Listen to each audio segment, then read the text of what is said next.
Hello everyone, welcome to Eri Aviation Videos.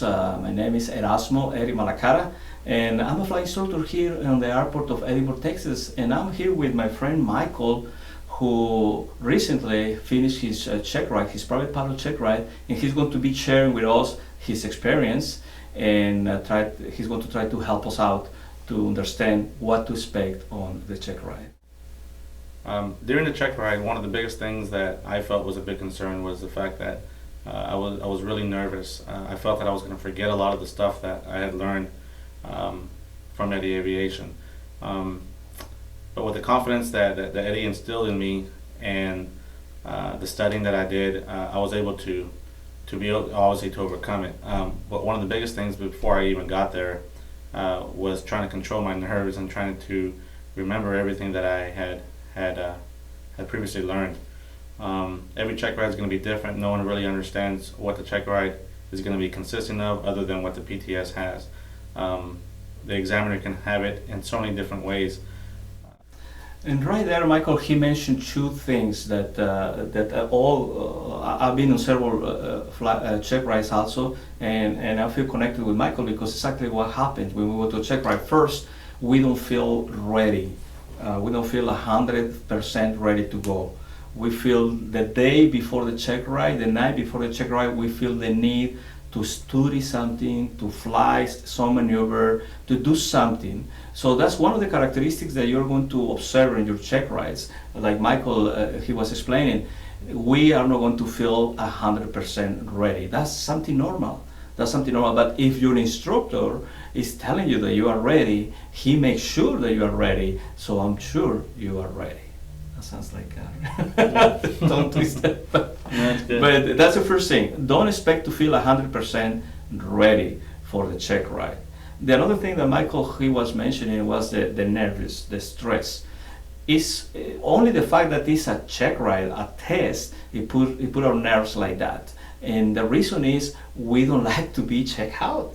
We feel exposed, we feel naked, we feel like we don't have enough. So it's a very stressful situation. And yes, it comes with the game, it comes with the territory.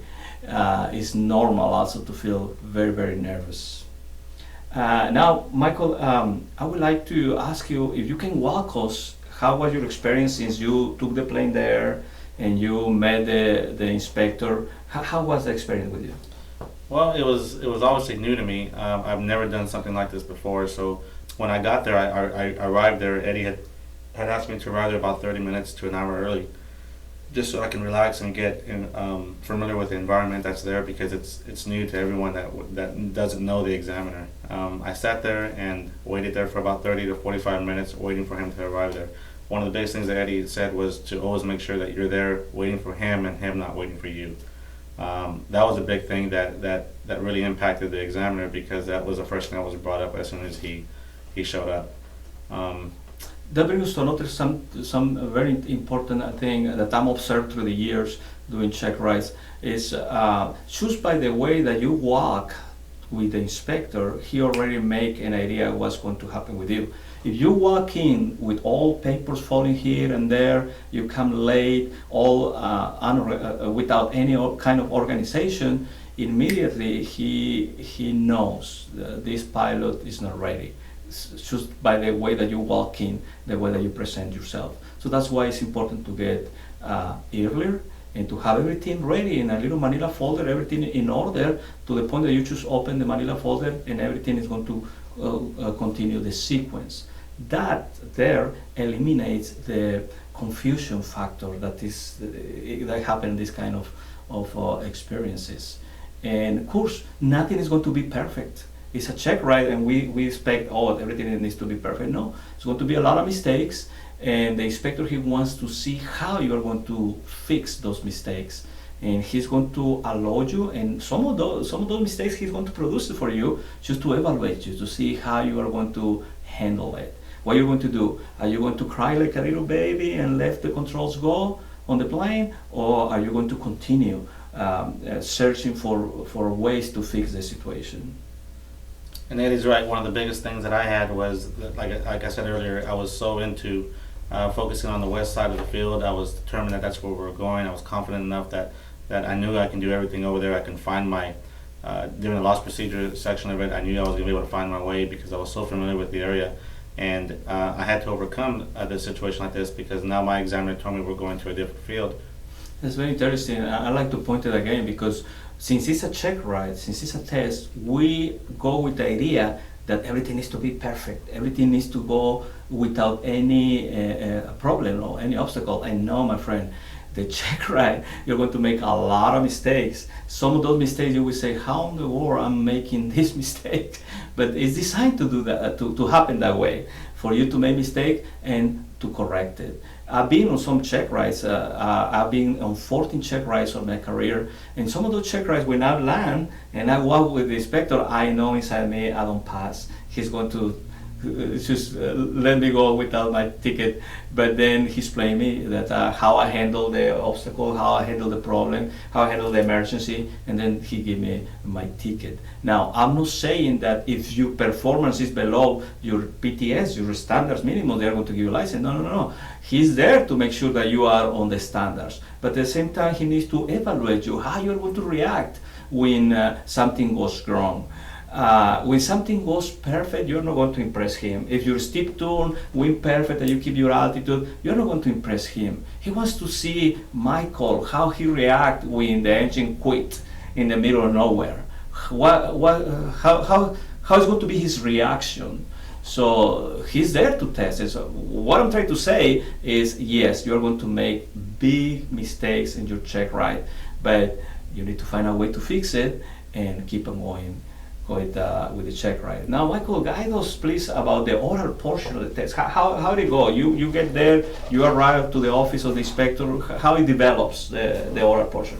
Well, we started off with the application process, which is the IACRA, and then he asked about the flight plan that we were going to do that day. Of course, I already had done that prior to arriving there because everything that we need to do, that Eddie taught me, that it needed to be done prior to showing up there, and then just be able to explain everything that was there. I had everything there, so everything was going pretty well, at least that what I felt. I didn't realize how long I had been there, but the oral check ride lasted for about 3 hours.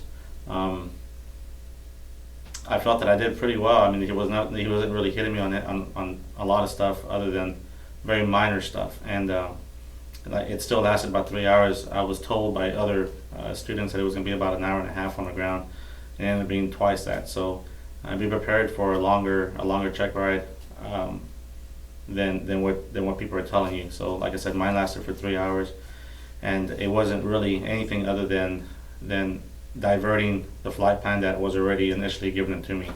It's also very important to know that not all the check rides are the same. Don't expect that what happened with Jorge Perez is going to happen to Luis Villarreal, is going to happen to you or John Smith. Every check ride is different, the same way that every student, every pilot is different.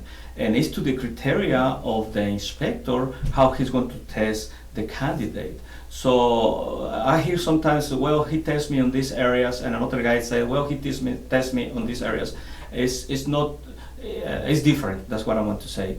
Your experience is going to be different to my experience and to his experience, even if we use the same inspector. So don't expect the same for everyone. Even if the standards are that very standard, the check ride itself is going to be different. He is going to find ways to adapt, to tailor the check ride to each candidate, and it's to his criteria to do that. Now talk to me, to our friends, Michael, about the flying portion. Finally, he said, okay, let's go fly. What happened there on your stomach when he said, let's go fly?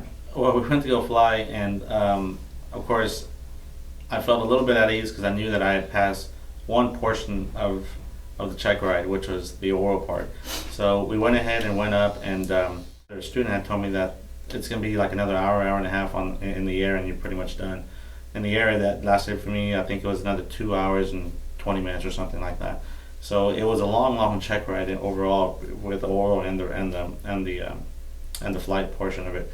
But the biggest thing is just to be able to have fun with it. You know, he's there as a guidance. You know, he's there to make sure, or he or she is there to make sure that you're capable of of being able to fly by yourself in a safe manner, and that's what they're there for. They're not there as an enemy. They're there to well, they're there as a friend. You know, they're there to make sure that you're able to fly in a safe manner.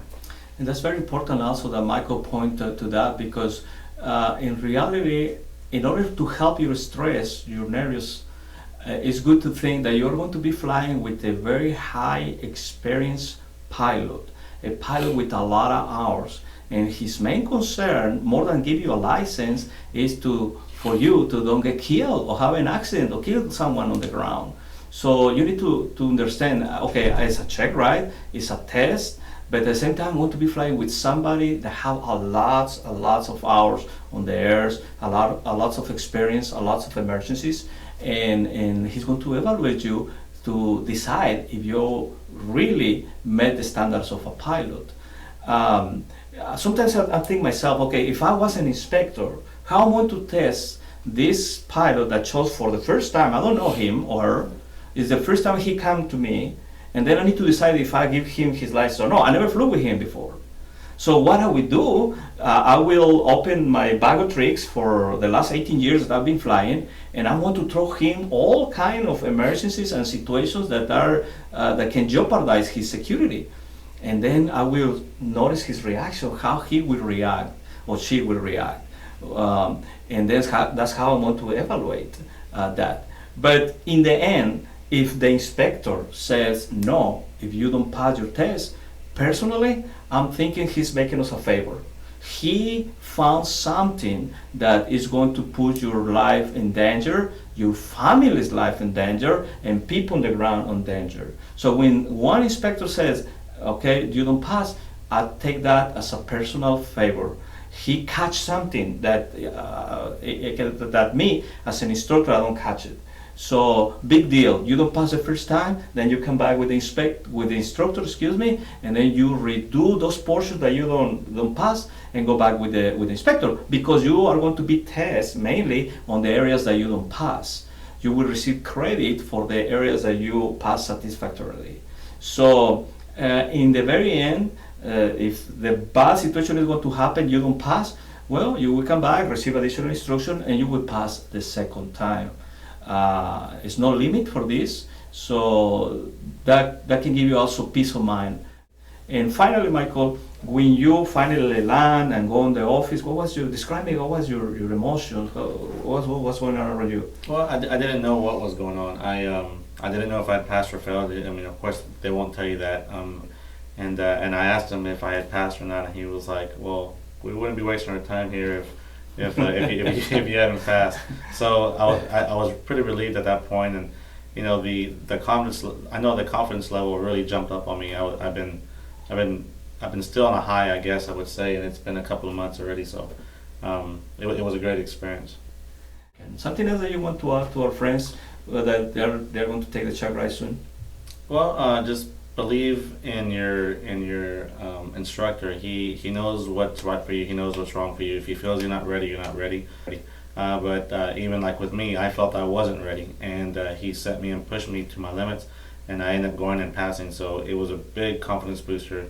So one of the biggest things that I want to thank Eddie, because he's just not my instructor, he's actually a true friend. So we had a lot of fun in the air, and I'm hoping to be able to do some other instruction with him to where we can continue with our training. Definitely, it was a pleasure for me, Michael, also to train with you and to share with you all this beautiful present about aviation. And something that it always surprised me. Of course, I'm not going to send any student to the check ride if I know he's going to pass, but sometimes I send them, and then when they come, because they don't pass, when they come back to me and they bring me the report, and I'm reading the report, it's like I'm reading that somebody else, this person, and then it confused me. How in the world this student can do all this bad or wrong? But it just teaches about the reality, stress and nervous. When you are under stress, or nervous, you become another person, totally another person. So what I'm trying to say, if you are not able to handle a check ride because the stress or the nervous, well, you are not able to handle any emergency in the air. And this inspector in particular that did Michael Garza his check ride, he explained to me, he said, you know what, Eddie, for me it's not hard to deny a certificate. And the way that I do it is I just remind myself the first person that this guy is going to take on the plane is his family. And if he is not ready and go have an accident, I don't want to have that in my conscience. So that's why I'm telling you, if he say no to you for the first time, we need to thank him as a personal favor, because he's seen something dangerous that can jeopardize our lives, or the lives that our family, or the lives on the ground. And I've been on 14 check rides, and some of them I don't pass. And it's very frustrating. It's very frustrating. I'll pass my instructor instrument check ride first. And then I say, how in the world I want to be teaching people and I cannot even pass my instructor instrument check ride. So it was very frustrating. Then I went back for 2 weeks. I received additional training, worked with my instructors, and additional preparation. And then I was able to pass the test for the second time. And I noticed this, and all the people that don't pass the first time, they always pass the second time, and they always end better prepared. Mm-hmm. They finish more strong as a pilot on the second time.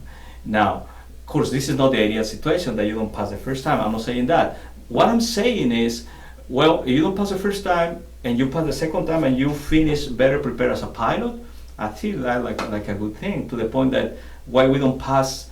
Why we don't fail everyone in the beginning, and that way everyone the second time will be better prepared. But as Michael said correctly, trust your instructor, trust the system. The system is organized. The standards in the United States, they are organized for you to pass. And in the end, everyone wants to pass. The inspector wants you to pass. Me as an instructor, I want you to pass.